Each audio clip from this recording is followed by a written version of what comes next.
My best friend wanted to go back with her ex while treating me as her backup plan until I said no. Her life fell apart in a way she never expected. I'm Chris, 29, male, decent career, decent life, never had issues meeting women. But last year I made the genius move of getting wrapped up in a situation that wasn't really a situation. Her name's Nancy, 27, female, and if you ask her, the sun basically rises and sets for her benefit. I met her at this small get-together a buddy of mine threw. She was fresh off some messy breakup with this dude, Harry. From what I heard, he was the type of guy who thinks commitment is a four-letter word and therapy is a scam.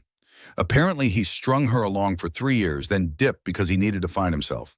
Translation, he wanted to see what else was out there while keeping her in his back pocket. Classic. Anyway, when I first met her, she looked wrecked, puffy eyes, still checking her phone every 5 minutes. Kind of the walking definition of not okay. I wasn't trying to swoop in. I'm not that guy who preys on someone when they're down. But we started talking, and she instantly locked onto me like I was the last life raft on the Titanic. It started small. She'd text me late at night saying she couldn't sleep because she was spiraling. I'd give her some sarcastic pep talk like, "Congrats, you made it through another Tuesday."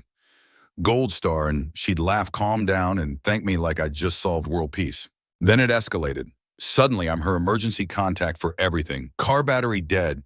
"Chris, can you come jump my car?" Anxiety hitting hard before a presentation.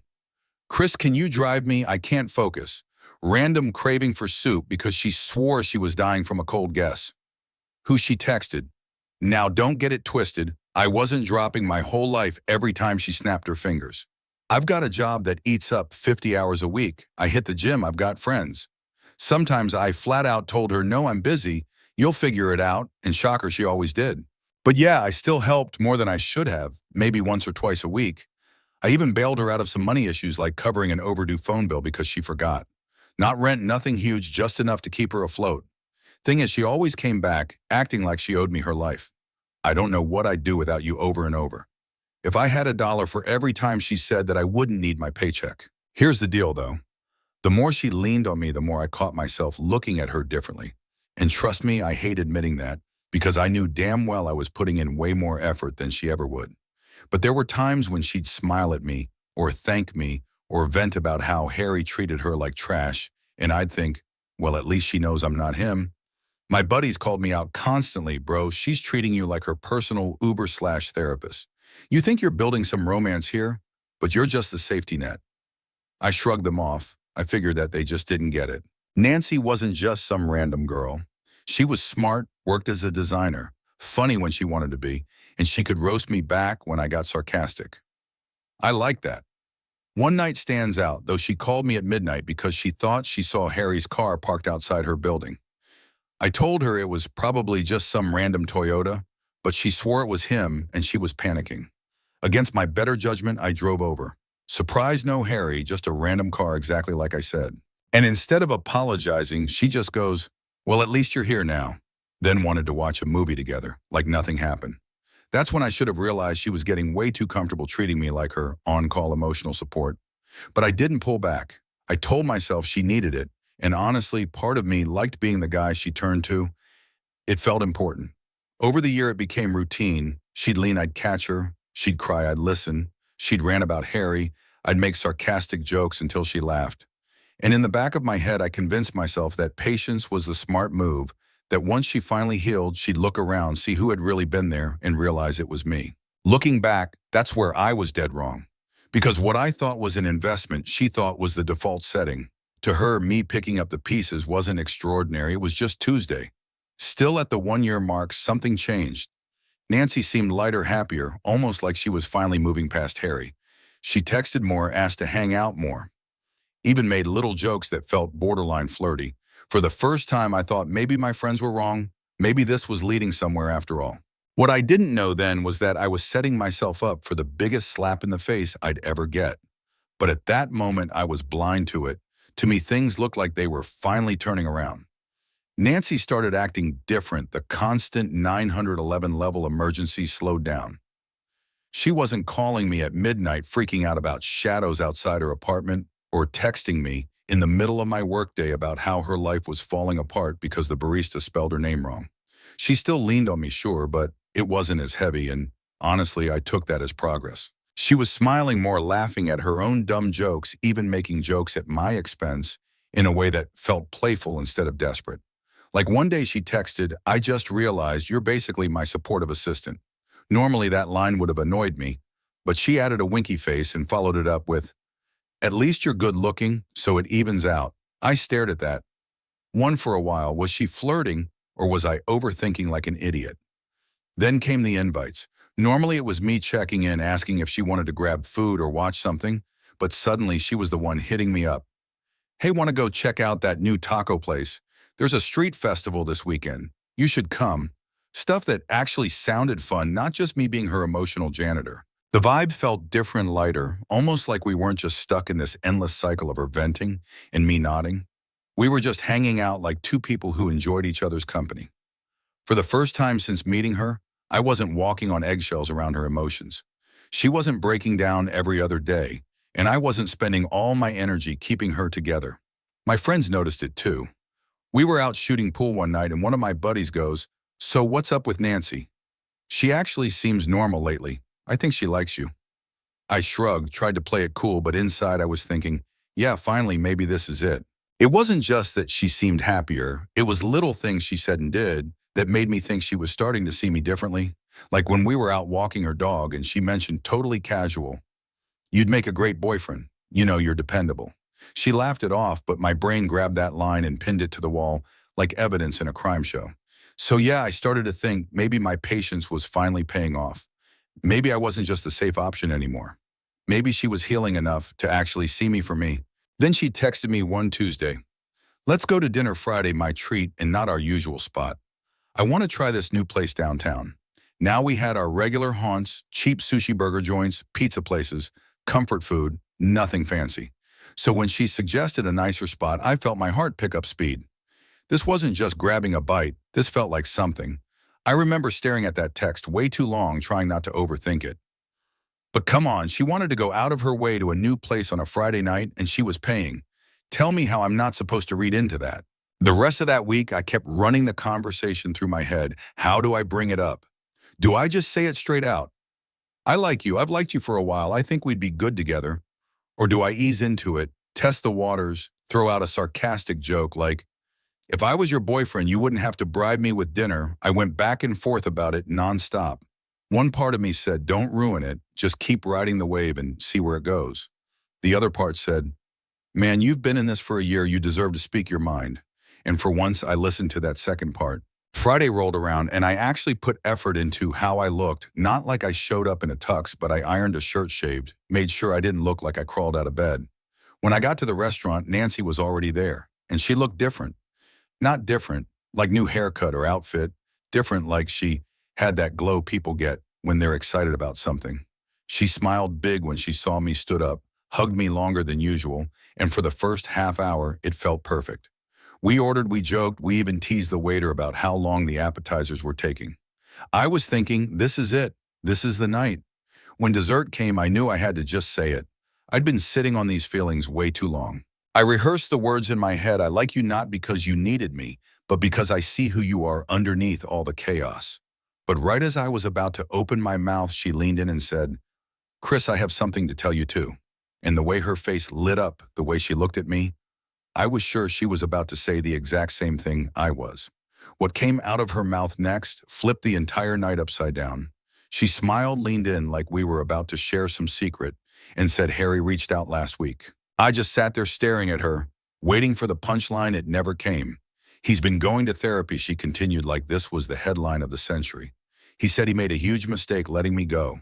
He wants to try again."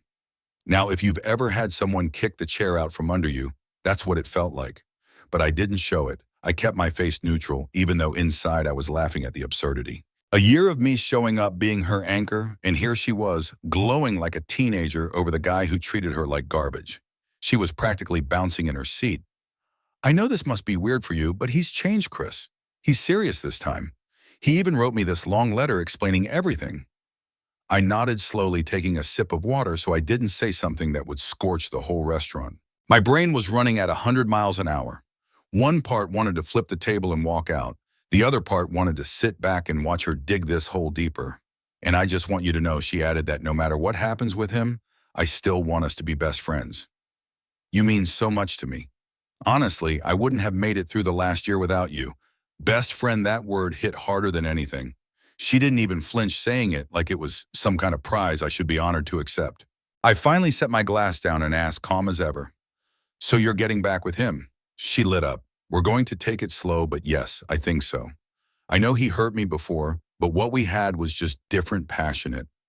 I've never felt that with anyone else. Translation, not with me. I could have called her out right then. I could have said, passion, you mean chaos, you mean manipulation. But instead, I leaned back in my chair, gave a half smile and said, good for you. I'm happy you're happy. And that's when I knew I had the upper hand. Not because she chose him, but because she honestly thought I was going to sit there, nod along, and keep being her backup plan. The rest of dinner was a blur. She kept rambling about Harry's grand apology, how he's mature now, how this time would be different. I threw in the occasional, that's great, or sounds promising, but really I was already checked out. When the check came, she tried to pull her card out, and I stopped her. I got it. She gave me that soft smile, the one she always used when she knew she was getting her way. You're the best.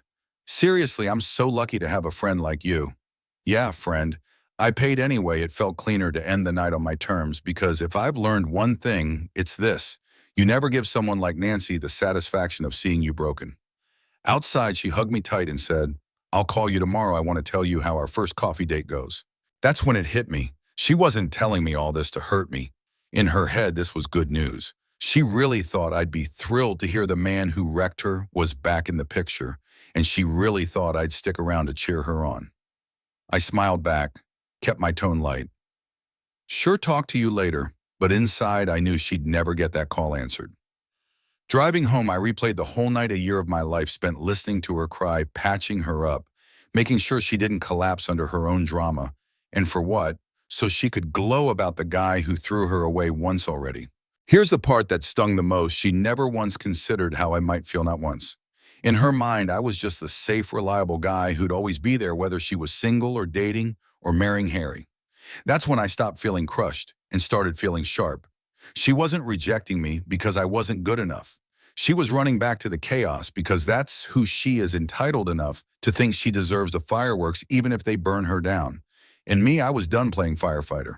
I pulled into my apartment lot, sat in the car for a minute, and laughed out loud because suddenly it was clear I wasn't losing anything. I never actually had her. What I did have, though, was a decision, and I made it right there. I wasn't going to be her best friend, her emotional crutch, her safe place. While she chased passion with Harry, she could keep all that I wanted, peace, and for the first time in a long time, I knew I was going to get it. The next morning, instead of giving her space, Nancy went right back to her old playbook. Can you drive me to the pharmacy later? Harry's busy and I don't feel like Ubering. I replied, no, I'm working. An hour later, can you look at my laptop tonight? It's acting weird again. No, figure it out or take it to a shop. By evening, she was still at it. Hey, can you come over? I don't want to be alone. I keep thinking about what if Harry ghosts me again. That one made me laugh out loud. I texted back, not my problem. Talk to him about it. She didn't get it, or maybe she refused to. To her, this wasn't me setting boundaries. It was me being moody or dramatic. She kept firing off requests like she was ordering from a menu and I was the waiter. The difference now was that I wasn't serving anymore. After a few days of constant asks and me shutting her down every single time, she decided to up the ante and show up at my apartment, no warning, just knocking, like I owed her attention. When I opened the door, she went straight into it. Okay, what is going on? You've been so distant, and I miss how things were. Did I upset you? Is this about Harry? I leaned against the doorframe, crossed my arms, and said, this is about me realizing I can't keep being your emotional safety net. That's not friendship, that's babysitting. She blinked at me like I'd spoken in another language. Babysitting, Chris. We're friends are there for each other. I raised an eyebrow. Are they? Because I can't remember the last time you asked how I was doing and actually stuck around for the answer. But sure, let's call it friendship. Her face twisted like I'd just insulted her favorite outfit. That's not fair. I do care about you. You're making it sound like I've just been using you. I shrugged. If the shoe fits. She crossed her arms, copying me. Well, you could have said, no, nobody forced you to answer the phone or come help me or listen when I needed you. That one actually made me laugh, not the haha kind, but the wow, you really said that with a straight-faced laugh.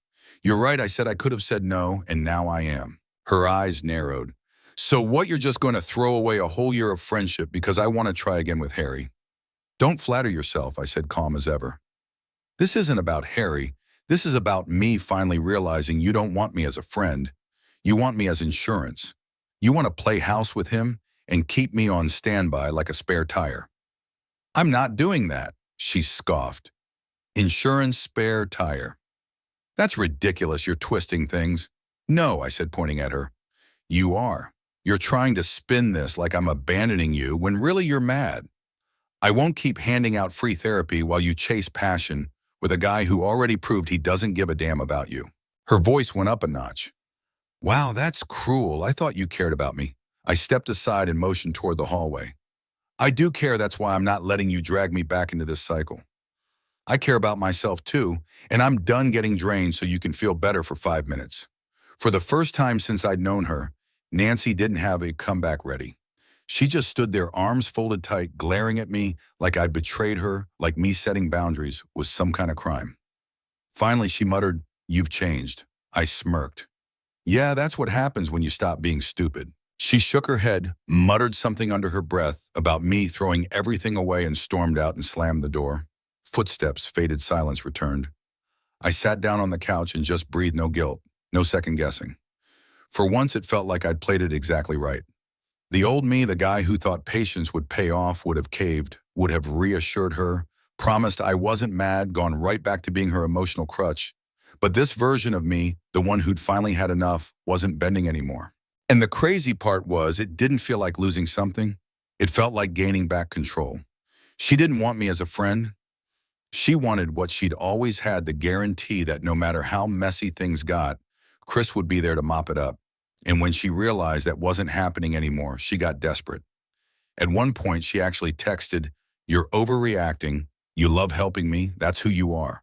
That one had me shaking my head. I tolerated it because I thought it was building into something real. Once I understood it wasn't, the spell broke. So I finally called her out in writing. You don't want friendship. You want a safety net, and that's not me anymore. Stop trying to dress it up as loyalty. It's entitlement. I'm done. No sugarcoating, no soft edges, just the truth.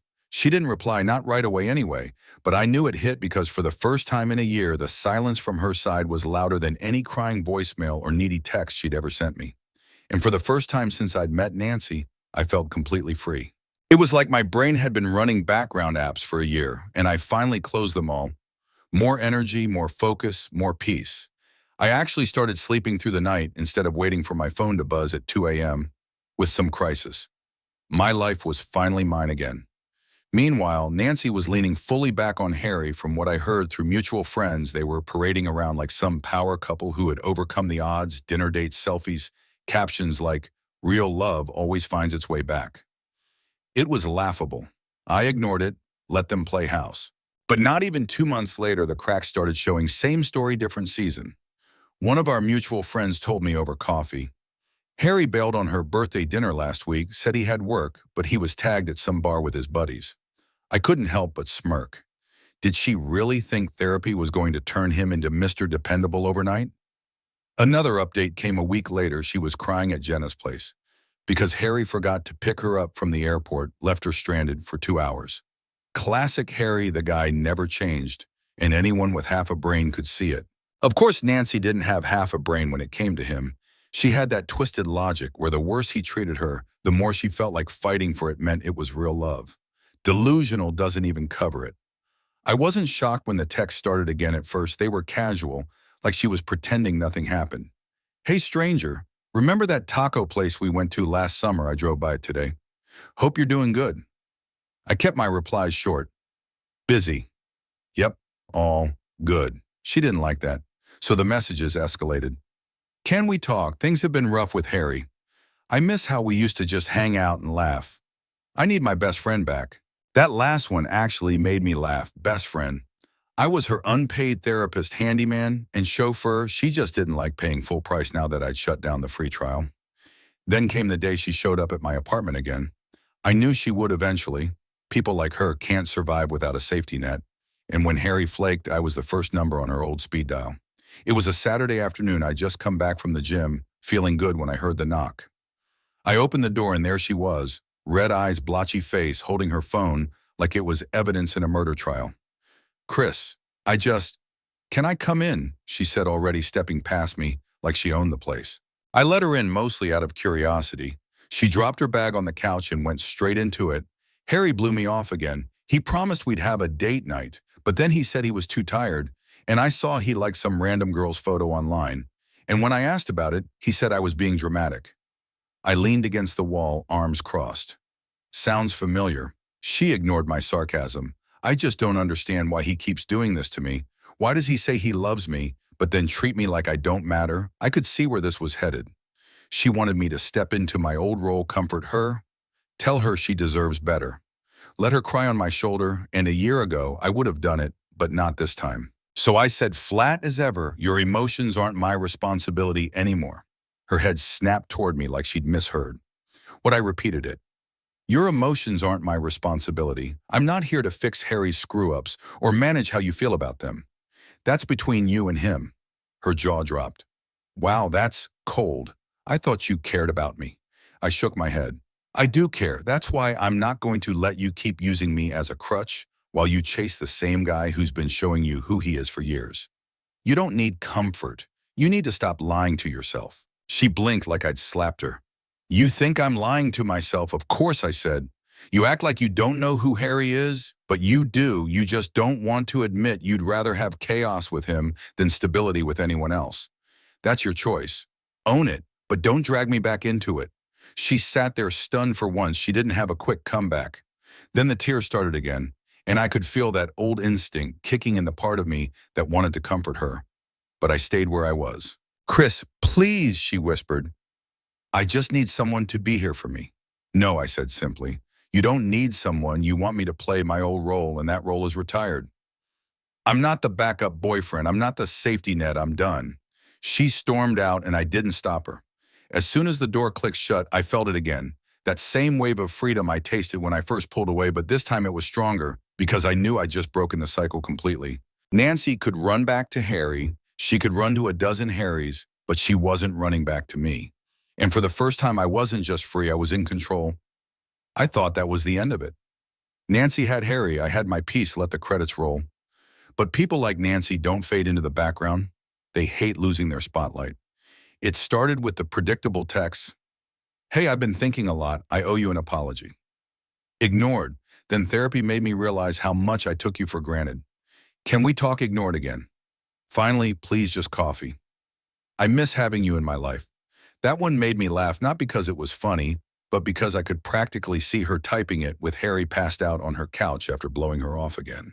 The desperation just leaked through the screen. I didn't respond, but silence to Nancy doesn't mean stop, it means try harder. A week later, she found a new angle she must have seen through mutuals or social media that I'd started seeing someone. Nothing serious, just casual dates with Diane, a vet I'd met through a hiking group. Diane was the kind of woman who didn't need rescuing, independent funny, and the type to roast me if I took myself too seriously. It was refreshing, and apparently that didn't sit well with Nancy. Friday night, Diane and I were at this little Italian spot downtown, small place, cozy vibe, nothing fancy. We just ordered pasta when I heard the voice I least wanted to hear, Chris. I turned my head, and yep, Nancy standing there in a trench coat like she was about to interrogate me. She didn't wait for an invite, just walked up to our table, plastered on a smile, and said, "Wow, so this is where you've been hiding." Diane looked between us, eyebrows raised. I kept my tone even. "Nancy, this isn't the time." But Nancy wasn't here to be reasonable. She pulled out the empty chair and sat down like she'd been expected. "I just needed a chance to talk to you. We have so much history, it felt wrong not to clear the air." Diane gave me a look like, "You better explain this." Before I could, Nancy leaned forward and launched into her performance. "Chris, you can't just erase me. You were there for me every night when I was falling apart. You used to drive across town to calm me down. Remember, you told me I could always count on you." She said it like she was reading out a resume of services I'd provided. I felt Diane stiffen next to me. This was exactly Nancy's game. Make me look tied to her, make the new girl feel like an outsider. I didn't take the bait. I leaned back completely calm and said, Nancy, what you're doing right now is exactly why we're not friends anymore. You don't respect boundaries, you just show up and expect the world to revolve around you. She blinked like I'd slapped her. I'm just telling the truth. We were close, you cared about me. Yeah, I shot back past tense. And don't get it twisted, what you're describing wasn't friendship. It was me playing therapist while you ran back to Harry. And now you're doing it again, trying to sabotage my night because you can't stand not being the center of attention. Diane's lips twitched, trying not to smile. Nancy looked like she'd swallowed a lemon. You're being cruel. I came here because I still care about you. Maybe you're just in denial about caring for me too. I laughed, couldn't help it. Nancy, denial would mean there's something to deny there isn't. You didn't want me when you had me. You don't get me now just because Harry treated you like a doormat again. I'm not the backup plan and definitely not the consolation prize. Her face turned red, and for a second I thought she was going to throw her water glass at me. She stormed out, heels clacking against the tile like gunshots. A couple tables turned to look, whispering. I didn't care. Diane tilted her head, smirking. So, ex-girlfriend. I shook my head. Worse ex-safety net. She laughed, the tension breaking instantly. Well, you handled that better than most guys I know, cool as a cucumber. I shrugged. If there's one thing I've learned, it's that feeding drama only makes it grow. Cut it off, it dies on its own. We went back to our dinner like nothing happened. And for once, I wasn't carrying any weight, no guilt, no second-guessing, no what-ifs, just relief. Walking out of the restaurant later, Diane slipped her arm through mine. She's going to regret losing you, you know? I shook my head. She never had me, not really. That night, lying in bed, I realized Nancy's stunt had backfired completely. She thought crashing my date would shake me, maybe even make me fold and start playing her game again. Instead, she made herself look entitled, unstable, and delusional in front of the one person she probably hoped to scare away, and I looked like the guy who had it under control. For the first time, I didn't just feel free, I felt untouchable. I thought that was the grand finale. Nancy made a scene. I shut her down, curtain closes. But if there's one thing I learned about her, it's that she doesn't accept endings unless she writes them herself. 2 weeks later, Diane called me one night, kind of amused. Hey, so your friend Nancy messaged me. I froze for a second. What did she say? Diane laughed. Oh, nothing crazy, just some long dramatic DM about how you and her have all this history, how you were basically her rock for years, and how I should be careful because you'll always come back to her. I rolled my eyes so hard I almost sprained something. Of course she did. Can I guess, I said. She mentioned midnight calls, how I was her shoulder to cry on, how no one knows her like I do. Diane grinned word for word. Honestly, it read like a bad soap opera script. Here's the thing about Diane. She didn't get rattled. She wasn't threatened or jealous. She just found it pathetic, and that told me everything I needed to know about the difference between the two women. Nancy thought she was throwing a grenade. Diane thought it was a joke. I texted Nancy later that night, don't ever contact Diane again. Whatever fantasy you're spinning, it's embarrassing. You lost your place in my life, accept it. She didn't respond, which was the smart move, but I knew her silence wasn't peace. It was regrouping. Sure enough, a week later, we both ended up at a mutual friend's barbecue, small crowd, backyard, vibe, burgers and beers. I saw her across the yard and could practically feel the tension. She looked rough, like Harry had either bailed again or done something worse. I honestly didn't care enough to ask. At some point, she made her way over. Chris, can we talk? Voice low, like she wanted to keep it private. Nope, I said, not even looking up from the plate I was fixing. Not interested, she huffed. So that's it. You're just going to pretend like we never had anything after everything I shared with you. That's when I turned to her loud enough for a couple people nearby to hear. Nancy, what we had wasn't a relationship. It wasn't even a friendship. It was me giving, and you taking, that's all. And you trying to poison things with Diane just proves it. She flushed, trying to keep her composure. I was just looking out for her. She doesn't know the real you. I laughed. No, she knows the real me. That's why she's still here. The problem is you only ever knew the version of me that existed to clean up your messes. That guy's gone and you can't handle that. Her mouth opened, closed, then opened again, like she wanted to argue but didn't have the ammo. Finally, she just muttered, "You're cruel." I shrugged. Nah, I'm just done. And I walked away, leaving her standing there in front of everyone. No big scene, no yelling, just a clean dismissal, the kind that stings more than any fight ever could. That was the last real interaction we had. The funny thing is, while she was spiraling, my life was leveling up. Work promoted me to senior project manager. I moved into a house I actually liked, not just an apartment with thin walls and neighbors who thought midnight vacuuming was normal. Diane and I started spending more time together, and for once I felt like I was in a relationship that was actually balanced. She didn't need me to fix her, and I didn't need to beg for her attention. She chose me every day, and that's all I ever wanted. Sometimes I thought back to those late nights with Nancy, the calls, the drama, the way I kept thinking patience would pay off, and instead of feeling bitter, I just shook my head. That wasn't love. That was me mistaking obligation for affection, confusing being needed with being wanted. The last little cherry on top, a few months later, a mutual friend mentioned Harry was officially gone again. Apparently he'd moved in with some new girl and left Nancy high and dry. Shocking, I know the same guy who bailed before bailed again. And guess what? She didn't come running back this time, probably too embarrassed, or maybe she finally realized the safety net wasn't there anymore. Either way, I didn't care.